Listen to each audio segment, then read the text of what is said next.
नमस्कार दोस्तों, स्वागत है आपका हमारे चैनल में।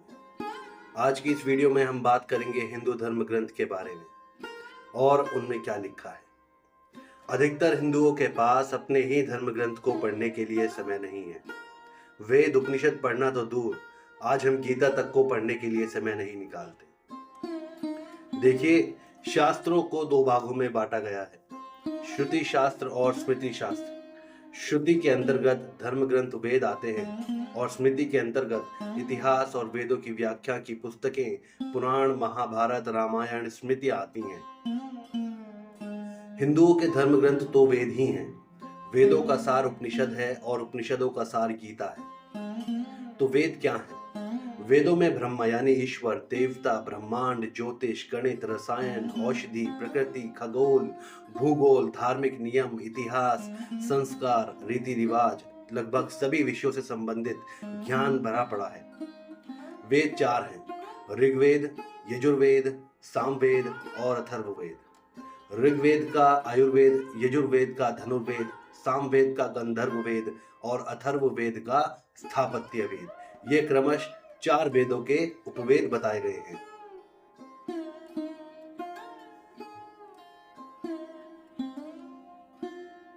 ऋग्वेद, ऋक् अर्थात स्थिति और ज्ञान। इसमें भौगोलिक स्थिति और देवताओं के आवाहन के मंत्रों के साथ बहुत कुछ है। ऋग्वेद की ऋचाओं में देवताओं की प्रार्थना, स्तुतियां और देवलोक में उनकी स्थिति का वर्णन है। इसमें जल चिकित्सा, वायु चिकित्सा, सौर चिकित्सा, मानस चिकित्सा और हवन द्वारा चिकित्सा की जानकारी मिलती है। यजुर्वेद, यजु अर्थात गतिशील आकाश एवं कर्म। यजुर्वेद में यज्ञ की विधियां और यज्ञ में प्रयोग किए जाने वाले मंत्र हैं। यज्ञ के अलावा तत्व ज्ञान का वर्णन है। तत्व ज्ञान मतलब रहस्यमय ज्ञान, ब्रह्मांड, आत्मा, ईश्वर और पदार्थ का ज्ञान। इस वेद की दो शाखाएं हैं, शुक्ल और कृष्ण। तीसरा है सामवेद। साम का मतलब होता है रूपांतरण और संगीत, सौम्यता और उपासना। इस वेद में ऋग्वेद की ऋचाओं का संगीतमय रूप है। इसमें सविता, अग्नि, इंद्र देवताओं के बारे में जिक्र मिलता है। इसी से शास्त्रीय संगीत और नृत्य का जिक्र भी मिलता है। इस वेद को संगीत शास्त्र का मूल माना गया है। इसमें संगीत के विज्ञान और मनोविज्ञान का वर्णन मिलता है। चौथा है अथर्ववेद। थर्व का मतलब है कंपन और अथर्व का मतलब है अकंपन। इस वेद में रहस्यमय विद्याएं, जड़ी बूटियां, चमत्कार और आयुर्वेद के बारे में जिक्र मिलता है। इसमें भारतीय परंपरा और ज्योतिष का ज्ञान भी है। अब जानते हैं कि उपनिषद क्या है। तो उपनिषद वेदों का सार है। सार का मतलब होता है निचोड़ या संक्षिप्त। तो उपनिषद भारतीय आध्यात्मिक चिंतन के मूल आधार है, भारतीय आध्यात्मिक दर्शन के स्रोत है। ईश्वर है या नहीं, आत्मा है या नहीं, ब्रह्मांड कैसा दिखता है आदि सभी गंभीर तत्वज्ञान, योग, ध्यान, समाधि, मोक्ष ऐसी बातों से उपनिषद भरा हुआ है। उपनिषदों को प्रत्येक हिंदू को, बल्कि मैं कहता हूं कि प्रत्येक व्यक्ति को पढ़ना चाहिए। इन्हें पढ़ने से ईश्वर, आत्मा, मोक्ष और जगत के बारे में सच्चा ज्ञान मिलता है। वेदों के अंतिम भाग को वेदांत कहते हैं। वेदांतों को ही उपनिषद कहते हैं। उपनिषद में तत्व ज्ञान की चर्चा है। उपनिषदों की संख्या वैसे तो 108 है, लेकिन इसमें 12 मुख्य हैं, जैसे ईश, केन, कट, प्रश्न, मुंडक, मांडूक्य, तैत्तिरीय, ऐतरेय, छांदोग्य, बृहदारण्यक, कौशीतकी, श्वेताश्वतर। षड्दर्शन क्या है? वेद से निकला है षड्दर्शन। वेद और उपनिषद को पढ़कर ही हमारे 6 ऋषियों ने अपना दर्शन गढ़ा है। इसे भारत का षड्दर्शन कहते हैं। यह वेद के ज्ञान का श्रेणीकरण है। ये 6 दर्शन हैं, जैसे न्याय, वैशेषिक, सांख्य, योग, मीमांसा और वेदांत।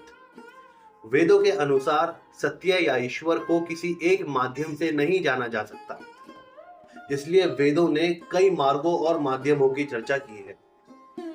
गीता में क्या लिखा है? महाभारत के 18 अध्यायों में से एक भीष्म पर्व का हिस्सा है गीता। गीता में कुल 18 अध्याय हैं। 10 अध्यायों की कुल श्लोक संख्या 700 है। वेदों के ज्ञान को नए तरीके से किसी ने व्यवस्थित किया है तो वो है भगवान श्री कृष्ण। वेदों का संस्करण किया है श्री कृष्ण ने, जो हिंदुओं के लिए आज सर्वमान्य एकमात्र ग्रंथ है। किसी के पास इतना समय नहीं कि वह वेद और उपनिषद पढ़े, उनके लिए तो गीता को पढ़ लेना ही उत्तम धर्म ग्रंथ है। गीता को बार बार पढ़ें और बार बार पढ़ने के बाद ही वह समझ में आने लगती है। गीता में भक्ति, ज्ञान, कर्म मार्ग की चर्चा की गई है। इसमें यम, नियम, धर्म, कर्म के बारे में बताया गया है। गीता कहती है कि ब्रह्म और ईश्वर एक ही है। गीता को बार बार पढ़ेंगे तो आपके समक्ष इसके ज्ञान का रहस्य खुलता चला जाएगा। गीता के प्रत्येक शब्द पर अलग अलग ग्रंथ लिखा जा सकता है।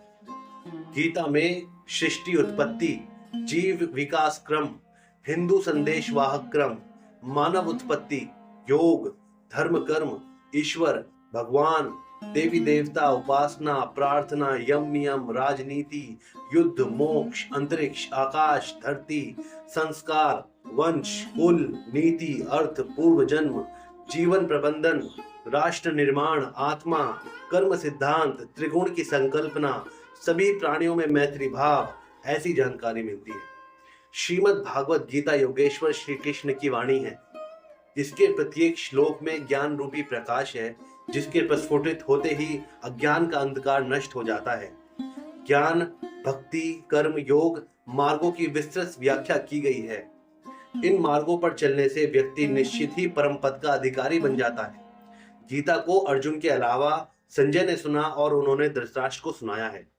गीता में श्री कृष्ण ने 574 श्लोक, अर्जुन ने 85 श्लोक, संजय ने 40 श्लोक और धृतराष्ट्र ने 1 श्लोक कहा है। तो इन ग्रंथों में जो ज्ञान है उसका हम सार पढ़ते हैं, और वो भी बिंदुवार। पहला, ईश्वर के बारे में। तो परमात्मा एक ही है, ईश्वर एक ही है, जिसे कुछ लोग सगुण यानी साकार तो कुछ लोग निर्गुण यानी निराकार कहते हैं। हालांकि वह अजन्मा है, अप्रकट है, उसका ना कोई पिता है और ना ही उसका कोई पुत्र है। वह किसी के भाग्य या कर्म को नियंत्रित नहीं करता, ना कि वह किसी को दंड या पुरस्कार देता है। उसका ना तो कोई प्रारंभ है ना ही अंत, वह अनादि और अनंत है। उसकी उपस्थिति से ही संपूर्ण ब्रह्मांड चलायमान है। सभी कुछ उसी से उत्पन्न होकर अंत में उसी में लीन हो जाता है। दूसरा बिंदुवार, दूसरा सार, ब्रह्मांड के बारे में। यह दिखाई देने वाला जो जगत है यह फैलता जा रहा है और दूसरी ओर से यह सिकुड़ता भी जा रहा है। लाखों सूर्य, तारे, धरतियां जन्म लेती हैं और उनका अंत होता है। जो जन्मा है वो मरेगा भी। सभी कुछ उसी ब्रह्म से जन्मे और उसी में लीन हो जाने वाले हैं। यह ब्रह्मांड परिवर्तनशील है। इस जगत का संचालन उसी की शक्ति से स्वतः ही होता है। जैसे कि सूर्य के आकर्षण से ही धरती अपनी धुरी पर टिकी हुई होकर चलायमान है, उसी तरह लाखों सूर्य और तारे एक महासूर्य के आकर्षण से टिके होकर संचालित हो रहे हैं। उसी तरह लाखों महासूर्य उस एक ब्रह्म की शक्ति से जगत में विद्यमान है। तीसरा सार, आत्मा के बारे में। आत्मा का स्वरूप ब्रह्म यानी परमात्मा के समान है। जैसे सूर्य और दीपक में जो फर्क है, उसी तरह आत्मा और परमात्मा में फर्क है। आत्मा के शरीर में होने के कारण ही यह शरीर संचालित हो रहा है। ठीक उसी तरह जिस तरह के संपूर्ण धरती, सूर्य, ग्रह, नक्षत्र और तारे भी उस एक परम पिता की उपस्थिति से ही संचालित हो रहे हैं। आत्मा का ना जन्म होता है और ना ही उसकी कोई मृत्यु होती है। आत्मा एक शरीर को छोड़कर दूसरे शरीर को धारण करती है। यह आत्मा अजर है और अमर है। आत्मा को प्रकृति द्वारा 3 शरीर मिलते हैं। एक, वह जो स्थूल आंखों से दिखाई देता है। दूसरा, वह जिसे सूक्ष्म शरीर कहते हैं, जो कि ध्यानी को ही दिखाई देता है।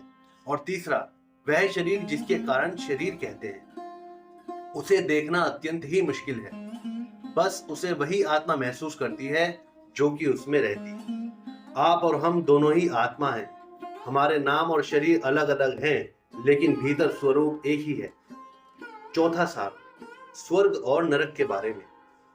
वेदों के अनुसार पुराणों के स्वर्ग या नर्क को गतियों से समझा जा सकता है। स्वर्ग और नर्क दो गतियां हैं। आत्मा जब देह छोड़ती है तो मूलतः दो तरह की गतियां होती हैं, अगति और गति। अगति में व्यक्ति को मोक्ष नहीं मिलता, उसे फिर से जन्म लेना पड़ता है। गति में जीव को किसी लोक में जाना नहीं पड़ता, वह अपने कर्मों से मोक्ष प्राप्त कर लेता है। जब भी कोई मनुष्य मरता है या आत्मा शरीर को त्याग कर यात्रा प्रारंभ करती है तो इस दौरान उसे 3 प्रकार के मार्ग मिलते हैं। ऐसा कहते हैं कि उस आत्मा को किस मार्ग पर चलाया जाएगा यह केवल उसके कर्मों पर निर्भर करता है। ये 3 मार्ग हैं, अर्ची मार्ग, धूम मार्ग और उत्पत्ति विनाश मार्ग। अर्ची मार्ग ब्रह्मलोक और देवलोक की यात्रा के लिए होता है, वहीं धूम मार्ग पितृलोक की यात्रा के लिए होता है और उत्पत्ति विनाश मार्ग नरक की यात्रा के लिए होता है। जानते हैं कि धर्म और मोक्ष के बारे में हमारे धर्म ग्रंथों में क्या वर्णित है। धर्म ग्रंथों के अनुसार धर्म का अर्थ है यम और नियम। यम और नियम को समझकर उसका पालन करना नियम ही धर्म है। धर्म, अर्थ, काम और मोक्ष, ये इनमें से मोक्ष ही अंतिम लक्ष्य होता है। हिंदू धर्म के अनुसार व्यक्ति को मोक्ष के बारे में विचार करना चाहिए। मोक्ष क्या है? स्थित प्रज्ञ आत्मा को मोक्ष मिलता है। मोक्ष का भावार्थ यह है कि आत्मा शरीर नहीं है। इस सत्य को पूर्णतः अनुभव करके ही अशरीरी होकर स्वयं के अस्तित्व को पुख्ता करना ही मोक्ष की प्रथम सीढ़ी है। जानते हैं कि हमारे धर्म ग्रंथ में जो व्रत और त्योहारों के बारे में कहा गया है, हिंदू धर्म के सभी व्रत, त्योहार या तीर्थ सिर्फ मोक्ष की प्राप्ति हेतु ही निर्मित नहीं हुए हैं।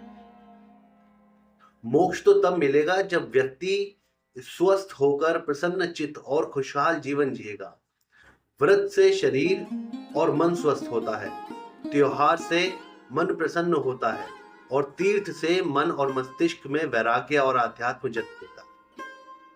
मौसम और ग्रह नक्षत्रों की गतियों को ध्यान में रखकर बनाए गए व्रत और त्योहारों का महत्व बहुत अधिक है। व्रतों में चतुर्थी, एकादशी, प्रदोष, अमावस्या, पूर्णिमा, श्रावण मास और कार्तिक मास के दिन व्रत रखना श्रेष्ठ है। यदि आप सभी नहीं रख सकते तो श्रावण के पूरे महीने व्रत रखें। त्योहारों में मकर संक्रांति, महाशिवरात्रि, नवरात्रि, रामनवमी, कृष्ण जन्माष्टमी और हनुमान जन्मोत्सव जरूर मनाएं। पर्व में श्राद्ध और कुंभ का पर्व जरूर मनाएं। व्रत करने से काया निरोगी और जीवन में शांति मिलती है। सूर्य की 12 और 12 चंद्र की संक्रांतियां होती हैं। सूर्य संक्रांतियों में उत्सव का अधिक महत्व है तो चंद्र संक्रांतियों में व्रत का अधिक महत्व है। चैत्र, वैशाख, ज्येष्ठ, आषाढ़, श्रावण, भाद्रपद, अश्विन, कार्तिक, अगहन, पौष, माघ और फाल्गुन, इनमें से श्रावण मास को व्रतों में सबसे श्रेष्ठ मास माना गया है। इसके अलावा प्रत्येक माह की एकादशी, चतुर्दशी, चतुर्थी, पूर्णिमा, अमावस्या और अधिक मास में व्रतों का अलग अलग महत्व है। सौर मास और चांद्रमास के बीच बड़े हुए दिनों को मल मास या अधिक मास कहते हैं। साधुजन चातुर्मास अर्थात 4 महीने श्रावण, भाद्रपद, अश्विन और कार्तिक माह में व्रत रखते हैं। उत्सव, पर्व और त्योहार सभी का अलग अलग अर्थ और महत्व है। प्रत्येक ऋतु में एक उत्सव है। उन त्योहार, पर्व या उत्सव को मनाने का महत्व बहुत अधिक है जिनकी उत्पत्ति स्थानीय परंपरा या संस्कृति से ना होकर जिनका उल्लेख वैदिक धर्म ग्रंथ, धर्म सूत्र, स्मृति, पुराण और आचार संहिता से मिलता हो। चंद्र और सूर्य की संक्रांतियों के अनुसार कुछ त्योहार मनाए जाते हैं। 12 सूर्य संक्रांतियां होती हैं जिसमें 4 प्रमुख हैं, मकर, मेष, तुला और कर्क। इन 4 में मकर संक्रांति महत्वपूर्ण है। सूर्योपासना के लिए प्रसिद्ध पर्व है छठ, संक्रांति और कुंभ। पर्वों में रामनवमी, कृष्ण जन्माष्टमी, गुरु पूर्णिमा, वसंत पंचमी, हनुमान जयंती, नवरात्रि, शिवरात्रि, होली, ओणम, दीपावली, गणेश चतुर्थी और रक्षाबंधन प्रमुख हैं। हालांकि सभी में मकर संक्रांति और कुंभ को सर्वोच्च माना गया है। दोस्तों, वैसे तो मैं अगर इस विषय पर बात करना चाहूं तो शायद मेरा संपूर्ण जीवन खत्म हो जाए, लेकिन हमारे धर्म ग्रंथों की चर्चा शायद मैं समाप्त नहीं कर पाऊंगा। इसलिए फिलहाल के लिए मैं आपसे आज्ञा चाहूंगा। आपको इस वीडियो में मिली गई जानकारी पसंद आई हो तो मेरी वीडियो को लाइक करें, शेयर करें, सब्सक्राइब करें मेरे चैनल को और कमेंट करके मुझे बताएं कि आप किन विषयों पर जानकारी पाना चाहेंगे, जिससे मैं भी उन विषयों को पढ़कर अपने ज्ञान को थोड़ा बढ़ा सकूं। शुक्रिया आज की इस वीडियो को सुनने के लिए। धन्यवाद और नमस्कार।